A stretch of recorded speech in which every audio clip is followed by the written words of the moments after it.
Hallelujah.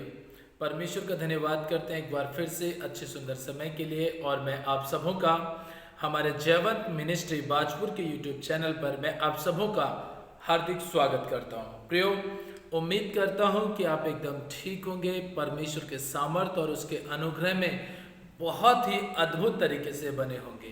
प्रियो, परमेश्वर का वचन हमें ऐसा बताता है कि परमेश्वर न्याय करने में जरा सी भी देरी नहीं करता है।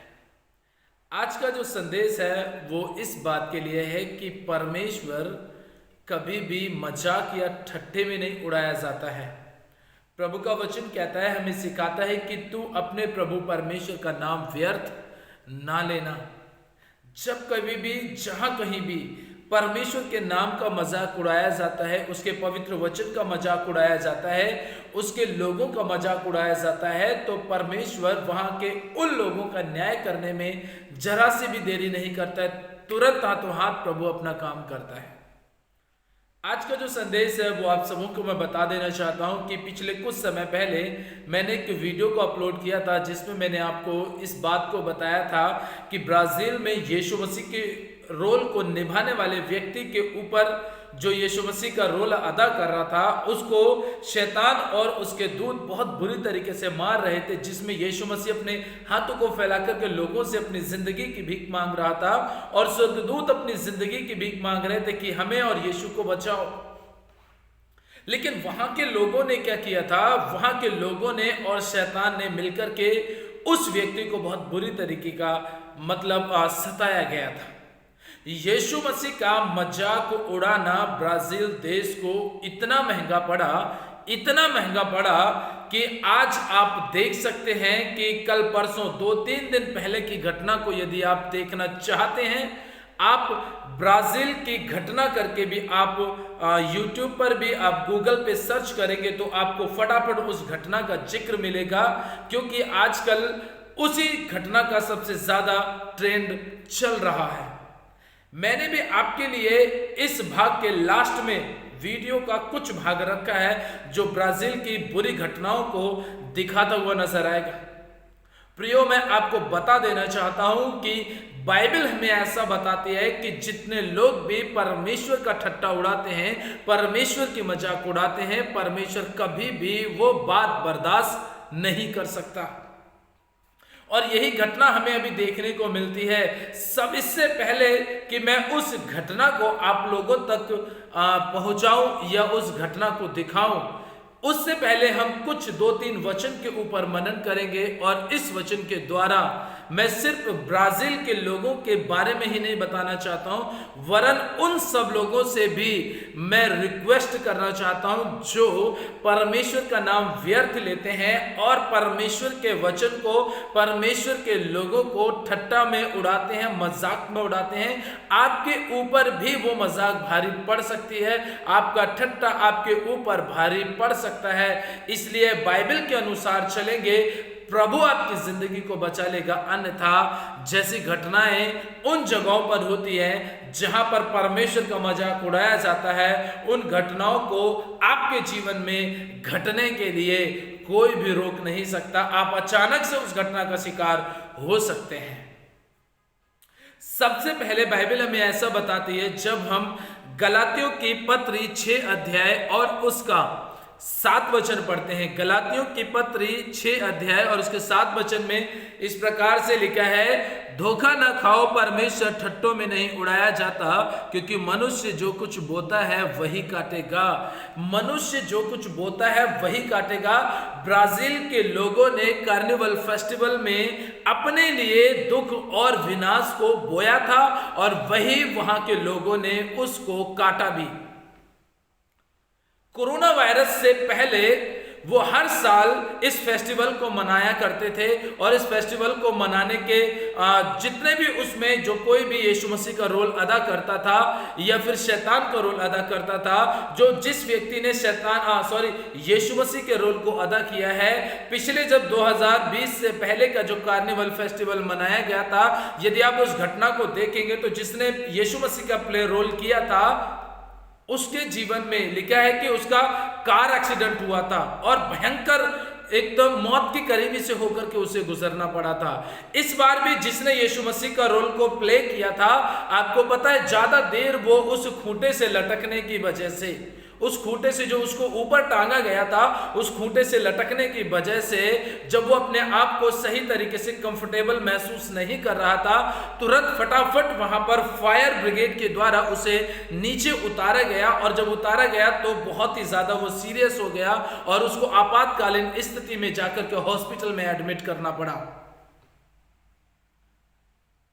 इतना भयंकर दुख उसकी जिंदगी में आया। क्यों? क्योंकि उसने उस रोल को प्ले करने के चक्कर में और अपनी एक पहचान बनाने के चक्कर में उसने अपने जीवन के द्वारा यीशु मसीह का मजाक उड़ाया, ठट्टा उड़ाया। इसलिए आपातकालीन स्थिति में उसे हॉस्पिटल में एडमिट करना पड़ा। और अभी इस समय प्रेजेंट टाइम पर भी अभी तक उस व्यक्ति की कोई खैर खबर नहीं है। अभी उस कार्निवल फेस्टिवल को मनाकर के ब्राजील के लोग खुशियां मना करके शैतान का जय जयकार करते हुए, शैतान की इच्छा मर्जी को पूरा करते हुए वो अभी पूरी तरीके से खुश हो ही रहे थे कि इतने में अचानक से भयंकर बाढ़ और तूफान ब्राजील देश में आ गया। और जिसमें जब वो भूस्खलन होता है, जिसको हम अपनी भाषा में कहें तो बादल का फटना, जब इस तरीके की घटनाएं उस देश में हुई तो वहां पर पूरी तरीके से क्या हो गया, बादल फटा, भूस्खलन हुए, कई सारे घर पानी में दब गए, पानी की वजह से टूट कर के गिर गए, भूस्खलन में दब गए, लोग बेघर हो गए, हाईवे जो थे वो पूरी तरीके से बर्बाद हो गए। जिन रास्तों से उस कार्निवल फेस्टिवल को मनाया गया था वो रास्ता का पता ही नहीं चल रहा है कि ये वही रास्ता है जिसपे कुछ समय पहले फेस्टिवल मनाया गया था। सब कुछ बर्बाद हो गया। क्यों? क्योंकि उन्होंने जो कुछ भी बोया था वही काटा। शैतान का जय जयकार करके अपने विनाश के बीज को उन्होंने बोया था और उसी विनाश के बीज को उन्होंने अपने जीवन में फलते हुए देखा और विनाश की कटनी उन्होंने काटी। यदि आप किसी भी तरीके से आप परमेश्वर के वचन का मजाक उड़ाएंगे, आप यदि प्रभु के सेवकों का मजाक उड़ाएंगे तो यह भारी पड़ेगा आपके ऊपर भी, अगर आप नहीं समझे तो। उसके बाद में हम इस बात को देखते हैं कि अभी जैसे जैसे उन्होंने उस फेस्टिवल को मना करके, अभी ब्राजील के एक हिस्से में मनाया गया था, ब्राजील के दूसरे हिस्से में अभी उस फेस्टिवल को मनाने की तैयारी हो ही रही थी कि 1-1.5 सप्ताह में दोबारा से उस प्रोग्राम को स्टार्ट किया जाता। इससे पहले वहां पर भयंकर विपत्ति आ गई, पानी ही पानी हो चुका उसके अंदर, सब कुछ खत्म हो गया उसके अंदर। लिखा है कि धोखा न खाओ, परमेश्वर ठट्टों में नहीं उड़ाया जाता। और मैं आपको एक बात बता देना चाहता हूं कि अब इस समय पर वहां के कुछ लोग जो परमेश्वर का भय मानते थे, जिसको हम अपनी भाषा में एक चीज कहते हैं कि गेहूं के साथ घुन का पिस जाना, समझते हैं आप कि कुछ उपद्रवियों लोगों के बीच में जिन्होंने इस फेस्टिवल को मनाया था, उन लोगों के बीच में कुछ धर्मी लोग भी रहते थे, जो उन लोगों के जीवन में भी अधर्मियों की वजह से उनका घर भी तबाह हो गया, जो धार्मिकता का जीवन जी रहे थे। आज वो लोग और जिन्होंने फेस्टिवल मनाया था, जो इस भारी तबाही के बीच में आ चुके हैं, आज वो खुद इस बात को बोल रहे हैं कि हमने परमेश्वर का मजाक उड़ाया था, हमने परमेश्वर का ठट्टा उड़ाया था। तो ये कोई प्राकृतिक आपदा नहीं है, ये कोई नॉर्मल बाढ़ या तूफान का आना नहीं है, ये हमारे परमेश्वर का क्रोध हमारे कामों की वजह से हमारे ऊपर पड़ा है। ये स्थानीय लोगों का कहना है, स्थानीय लोग इस बात को बोल रहे हैं कि ये क्रोध हमारे ऊपर हमारे कामों की वजह से आया है। आप भी कहीं ऐसे काम करते हैं तो आपके ऊपर भी परमेश्वर का क्रोध आएगा। और पहली बात मैंने आपको बताया कि परमेश्वर मजाक में, धोखे में मत रहो, परमेश्वर ठट्टों में नहीं उड़ाया जाता। उन्होंने जो कुछ भी बोया और आज भी इंसान जो कुछ भी बोता है वो वही काटता है। और एक बात, अब दूसरी चीज मैं आपको बता देना चाहता हूं कि यहां पर अगर मैं इस बात को कहूं कि सारी की सारी गलती ब्राजील के लोगों की है तो ये पूरा सच नहीं होगा। कहीं ना कहीं गलती वहां के कुछ अगुओं की भी रही है। अगर वो अगुवे चाहते होंगे या चाहते थे तो मैं समझता हूं कि इस कार्निवल फेस्टिवल में परमेश्वर को ऊंचा उठा करके शैतान को कुचलता हुआ दिखाया जा सकता था, जबकि इसका बिल्कुल अपोजिट हुआ है। इसके बिल्कुल एकदम अलग हुआ है। शैतान को बड़ा दिखाया गया, यीशु मसीह को मारता पीटता दिखाया गया, जबकि इसका अपोजिट हो सकता था कि यीशु मसीह को बड़ा दिखाया जाता और शैतान को उसके पैरों में गिड़गिड़ाते हुए दिखाया जाता। ये शैतान का सर यीशु मसीह के पैरों के नीचे होता, ऐसा भी दिखाया जाता। अगर वहां के जो मेन अगुए थे वो इस बात को ऑब्जेक्शन उठा करके वहां के जो लोग थे उनको सिखाया जाता और समझाया जाता तो परिस्थितियां आज कुछ और होती और उस फेस्टिवल का मनाना, खुशी होना, आनंदित करना, ये कुछ इसका परिणाम कुछ अलग होता। लेकिन कुछ गलतियां वहां पर याजकों ने भी की हैं, प्रभु के सेवकों ने भी की हैं, जिसकी वजह से ये घटना आज विनाश की घटी है। और कैसे हुआ है ये चीज मैं आपको बता देना चाहता हूं। मेरे साथ प्रभु के वचन को निकाल सकते हैं, होशे नबी की पुस्तक और उसका 4 अध्याय के 6 वचन में ऐसा लिखा है, मेरे ज्ञान के ना होने से मेरी प्रजा नष्ट हो गई, तूने मेरे ज्ञान को तुच्छ जाना है, इसलिए मैं तुझे अपना याजक रहने के अयोग्य ठहराऊंगा, इसलिए कि तूने अपने परमेश्वर की व्यवस्था को तज दिया, मैं भी तेरे बाल बच्चों को छोड़ दूंगा। कौन कह रहा है? ये परमेश्वर कह रहा है। किससे कह रहा है? होशे नबी को ये संदेश देकर के कह रहा है कि उस समय की जो याजक थे उन याजकों से भी जाकर के होशे कह दे, क्योंकि उन्होंने क्या कर दिया है, परमेश्वर की व्यवस्था को जानने के बावजूद भी, प्रभु के ज्ञान को जानने के बावजूद भी उन्होंने उस समय की प्रजा को परमेश्वर के ज्ञान से भटका करके रखा था। अगर ब्राजील के अंदर भी वहां के याजक, वहां के पुरनिये, वहां के कलीसिया के अगुए, पासवान, प्रिय सेवक, जो अध्यक्ष हो रहे होंगे, जो बिशप भी होंगे, जो रेवरेंड भी होंगे, जो डीएसपी, बीएसपी, पता नहीं क्या क्या चीज वहां पर वो रहे होंगे, अगर उन्होंने इस बात को ऑब्जेक्शन उठाया होता तो शायद आज पूरी तरीके से ब्राजील में भयानक तूफान, तानाशाही और भयानक तबाही ना होती। मैं आपको एक बात बता देना चाहता हूं कि आप शुरू में कुछ फोटो को आपने देखा होगा, जिसमें एक चीज को मैंने दिखाया है और बहुत मुश्किल रिसर्च करने के बाद, बहुत सारी चीजों को खंगालने के बाद में आप सभी तक ऐसी न्यूज को हम पहुंचा पाते हैं। तो वहां पर आपने देखा होगा कि क्रिश्चियनिटी, ईसाईयत वहां पर सबसे ज्यादा है।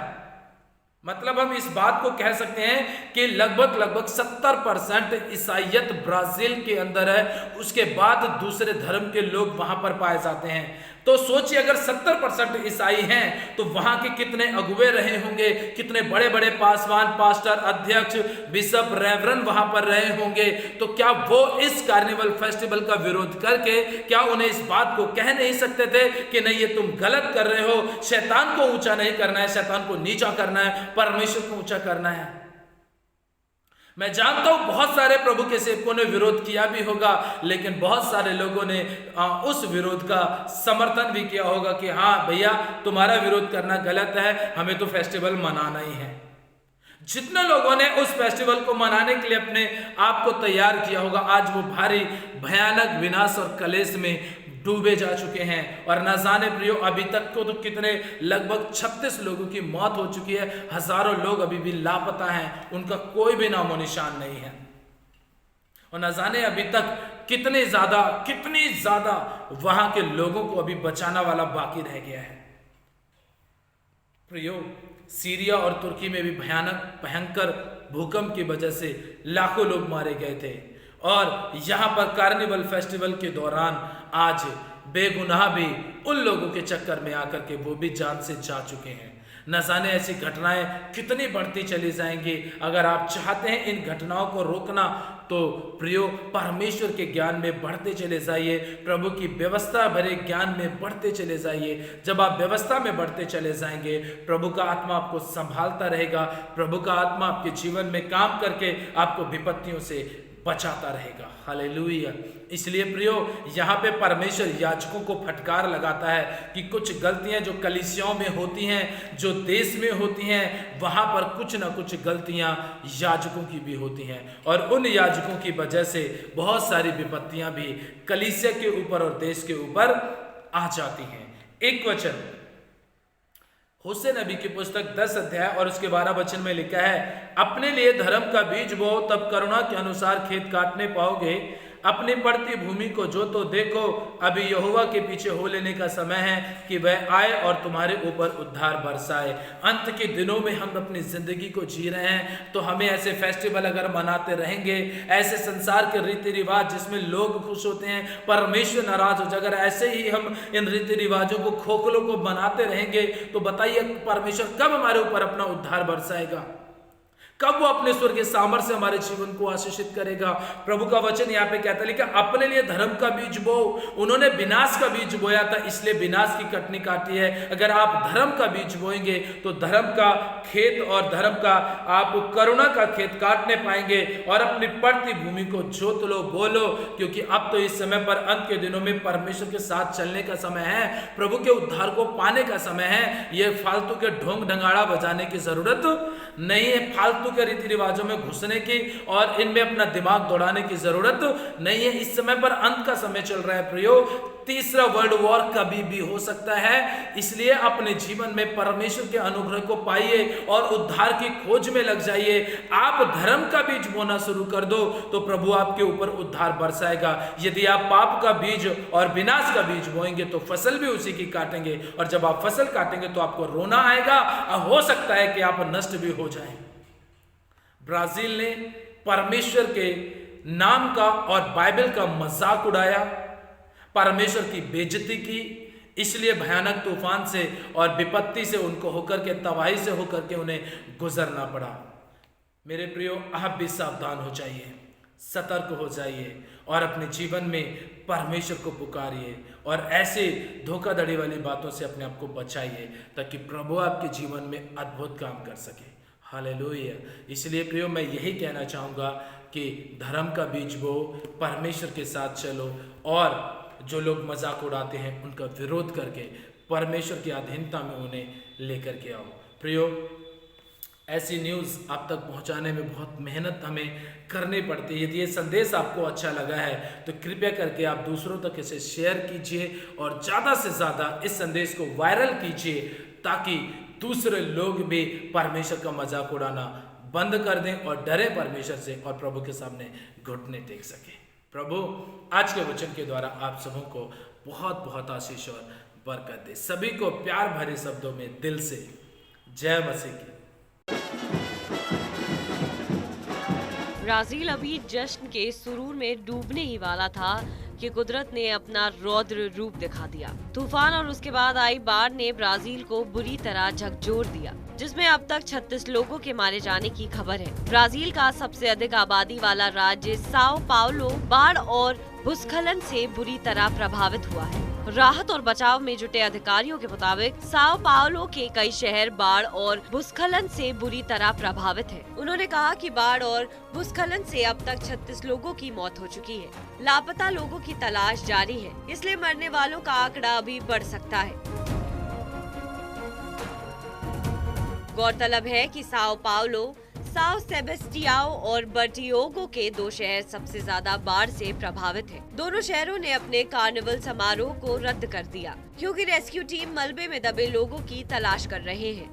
इसके अलावा लापता और घायलों को खोजने के लिए ऑपरेशन जारी है। बता दें कि ब्राजील के साओ पाउलो राज्य में बीते एक दिन में 600 मिलीमीटर से ज्यादा बारिश हुई, जो इतने कम वक्त में हुई ब्राजील में सबसे भारी बारिश है, जबकि बर्टियोगो में 687 मिलीमीटर बारिश दर्ज की गई है। साओ सेबेस्टियाओ के मेयर फिलिप ऑगस्टो का कहना है कि रेस्क्यू टीम कई जगहों पर नहीं पहुंच पा रही है। हालात बेहद चिंताजनक और दयनीय हैं। ऑगस्टो ने अपने शहर में व्यापक तबाही के अपने सोशल मीडिया चैनलों पर कई वीडियो पोस्ट किए हैं। समाचार एजेंसी एएफपी और एपी से ही तबाही की कई तस्वीरें साझा की गई है, जिसमें साफ तौर पर देखा जा सकता है कि किस कदर नुकसान हुआ। तूफान और बाढ़ की वजह से कई जगहों पर लैंडस्लाइड की घटनाएं देखने को मिली हैं। कई घर तबाह हो चुके हैं, जबकि सैकड़ों गाड़ियां बाढ़ में बह गई हैं। सड़कों पर मलबा जम गया है, घरों में पानी भर गया है और केवल छतें दिखाई दे रही हैं। स्थानीय निवासी सामान और लोगों को ऊंचे स्थानों पर ले जाने के लिए छोटी नाव का उपयोग कर रहे हैं। लैंडस्लाइड की वजह से रियो डी जेनेरियो को सेंटोस के बंदरगाह शहर से जोड़ने वाली सड़क पर यातायात पूरी तरह ठप है। बर्टियोगा के गवर्नर ने सरकार से सेना की मदद मांगी है। उन्होंने सेना से मदद करने की अपील करते हुए कहा कि जल्द से जल्द हेलीकॉप्टर और रेस्क्यू टीम भेजी जाए। बर्टियोगा के अलावा कई शहरों में आपदा का अलर्ट जारी कर दिया गया है।